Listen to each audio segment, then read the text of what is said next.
So, to all you passport bros out there who are looking to date abroad, it's definitely a possibility and you will have success. But you have to wonder, like, sometimes why these people.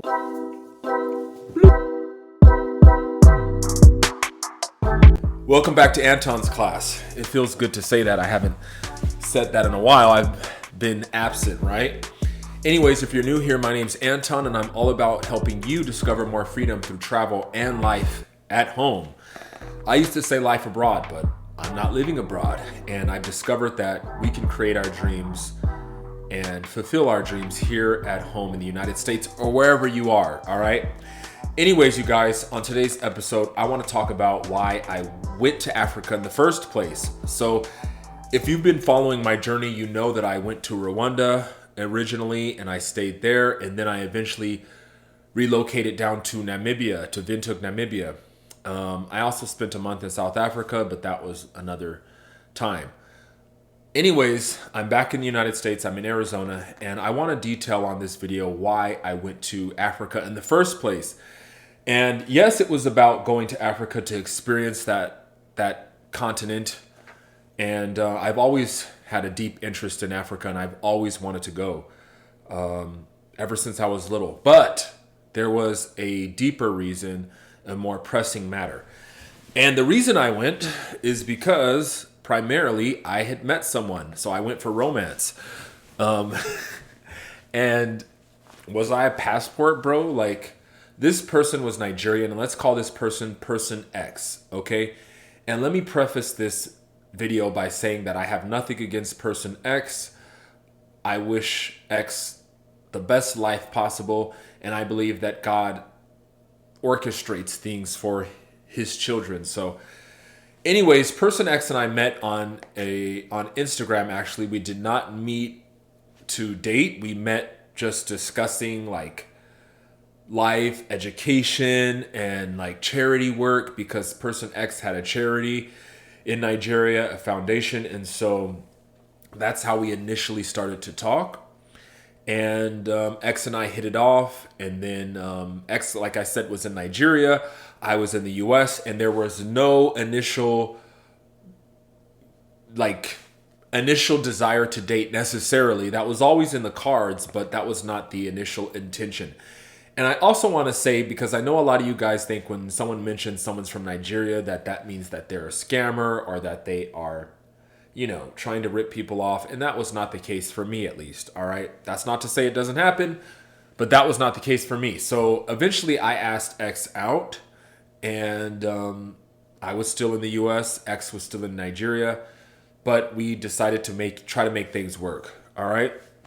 Now, initially, I was going to move to Nigeria, and we had done some research, and we were debating between Lagos and Abuja, and we decided on Abuja. All right, so I was going to move to Abuja, Nigeria. Person X was not trying to come to the US. That was not X's intentions, and so it wasn't for like a passport or anything like that necessarily. Person X and I genuinely had a relationship, okay? And like I said, the plan initially was for me to relocate to Nigeria. We did try to get person X into the US a couple of times through the college route, and X went to the interviews in Lagos and was shut down, okay? The US consulate or embassy denied access to X twice. We tried that route and it didn't happen, so we settled on Abuja. So we were making plans. I was checking prices in Abuja, Nigeria, neighborhoods, and all that stuff. And we were getting ready for that move. But then we also decided to look at Ghana while we were at it. We looked at Accra. We looked at Cape Coast. I think we looked a little bit at Kumasi. And Accra was very expensive. Also, Accra is said to be very hot. And I'm not one that really enjoys extremely hot weather. As you know, I'm from Arizona. Well, I'm from Los Angeles, but I've been in Arizona for a long time, for 20 years. And so the heat gets on my nerves. And so you might be wondering, well, why are you in Arizona? Don't worry about that right now, okay? So anyways, we looked at Accra, we looked at Cape Coast, we looked at Dakar, Senegal, we looked at Nairobi, Kenya, we looked at Tanzania, Rwanda, Namibia, not Namibia at the time, Rwanda, South Africa. We were really leaning towards South Africa, person X and I, but X wasn't able to get into South Africa as easily. So we eventually settled on Kigali, Rwanda. Rwanda had an easy visa process for X. It was easy for me as well. And Rwanda is a good country to start a business. And the process for starting a business in Rwanda was, at the time, very affordable and easy. And so we decided on Kigali, Rwanda. So that is why I moved to Africa. Yes, it was for a new life. Yes, it was for business opportunities. Yes, it was to experience the continent of Africa and all those good things. But it was also because I had met someone X and decided to move to Africa for romance and to pursue that relationship. And that definitely played a role for me. And the reason I'm saying, was I a passport bro, is because, to be perfectly transparent, I was experiencing like trouble finding relationship here in the United States at the time. At the time, I was having like a dry spell, I would say, dating here in the US. It wasn't going as I had planned. And so I decided to try dating abroad. And yeah, there's a lot that goes into that. That could probably be an entirely separate video. But I decided to try my hand at dating abroad. And I've mentioned this in other videos. Like, I've always been very much interested in dating African people, Caribbean people. I've dated Caribbeans, I've dated Africans, and so a lot. And so, especially and including here in the US, like, you don't have to go abroad if you want to date people of African descent, Africans from the continent, or Caribbeans or anything like that. But anyways, that was just a preference. Of course, I've dated African Americans as well. But at the time, I decided that I wanted to explore dating on the continent. And I did. And I will say that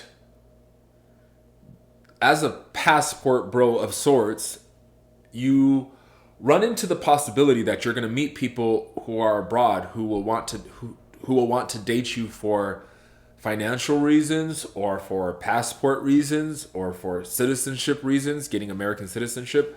I don't believe that's why X dated me, but it's always the possibility that that factors into the equation, right? So I have to be completely honest and transparent about that. So to all you passport bros out there who are looking to date abroad, it's definitely a possibility and you will have success. But you have to wonder, like, sometimes why these people are interested in you in the first place. Is it just because you're a great catch? Or is it because they also like what you have to bring to the table, which is your financial security and your American citizenship, right? These are things that you have to consider when talking to someone who is abroad. And you know, a lot of guys, especially, there are women too, go abroad to date. And I think sometimes we like to pretend like our American citizenship does not play a role in why we find so much success dating abroad, because that's not always something that plays into it. Like, I genuinely found connection and relationship while dating in Africa. I dated a Nigerian, person X, and then I also dated a Namibian, who we will call person O. Okay, so, but initially I went to Rwanda and I got involved with person X. We eventually moved down to Namibia, person X and I, and in Namibia we split up for a multitude of reasons, all right? But suffice it to say, it just didn't work out. And so I was in Rwanda, Namibia now, and then I was separated from person X, and then I met person O. And yes, I was completely separated from X when I met O. Okay? X had implied that we were still together, but we were not at all.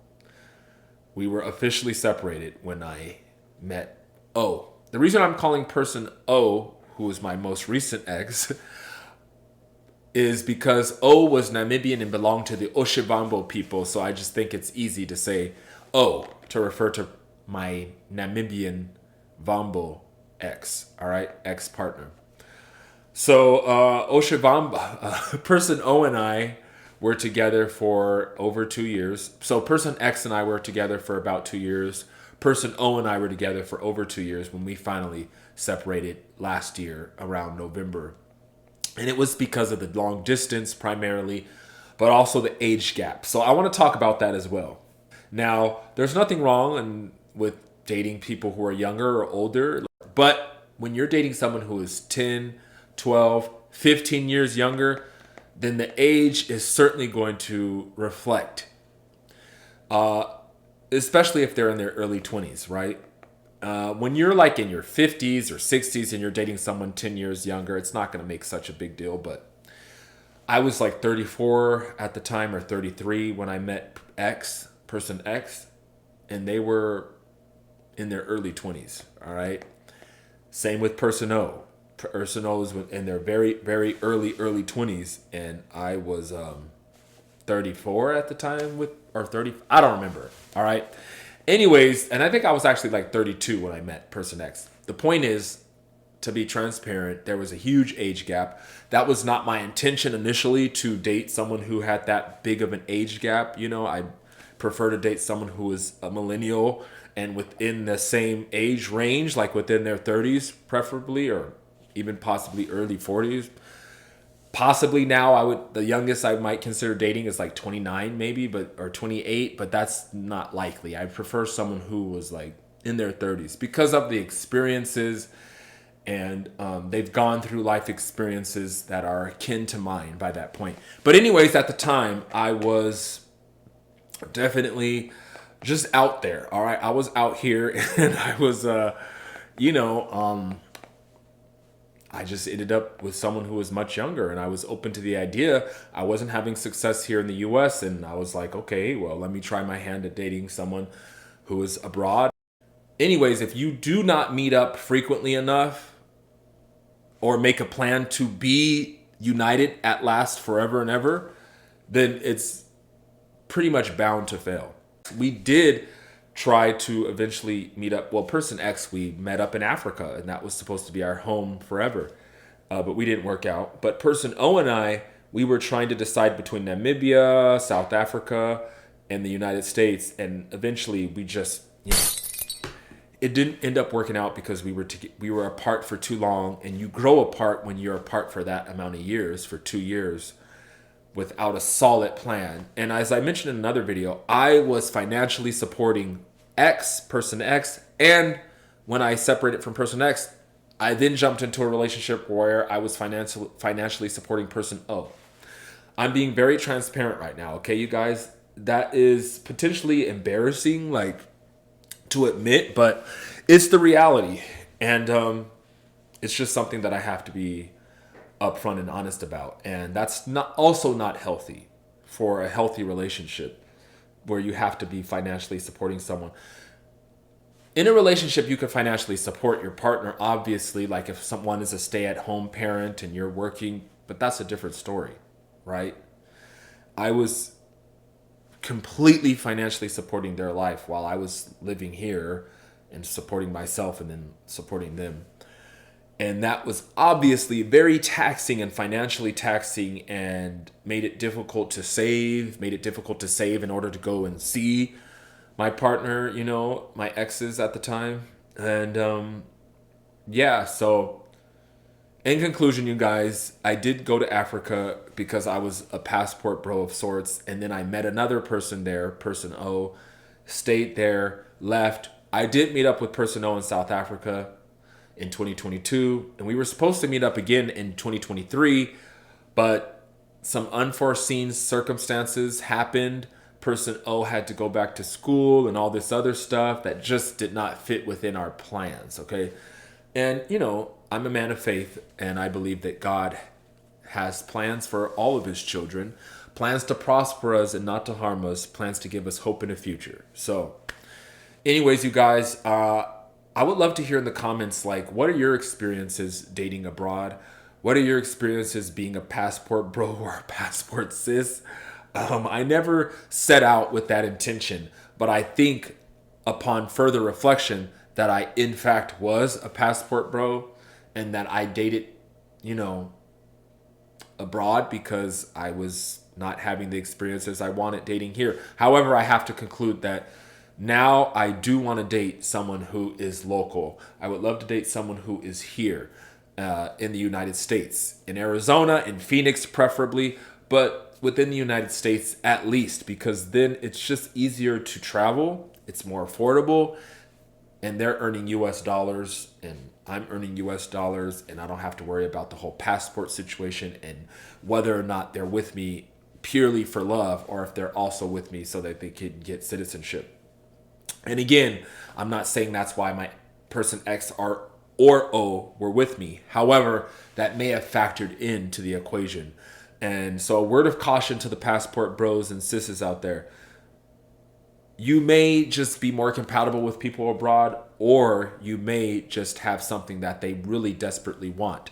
And that could be American citizenship or US dollars. And if you're okay with that, then so be it. And that's fine because you want something that they have, right? You want something that they have to offer. And maybe you have something that they want. And maybe it's not just love. Maybe love factors in, but maybe they also want hypergamy and a different level of security and financial stability. By the way, there was a Ghanaian I was talking to recently as a friend, and then this Ghanaian started to express that they were interested, but it was really just for US citizenship. And I knew that. And they stopped talking to me once they got access to the US. Anyways, that's the story for another day. You guys stay safe out there. Enjoy traveling, enjoy life, enjoy romance abroad and at home, okay? You do not have to go abroad to find love, and you do not have to go abroad to create your dreams. So, until next time, thank you for stopping by Anton's class. Bye.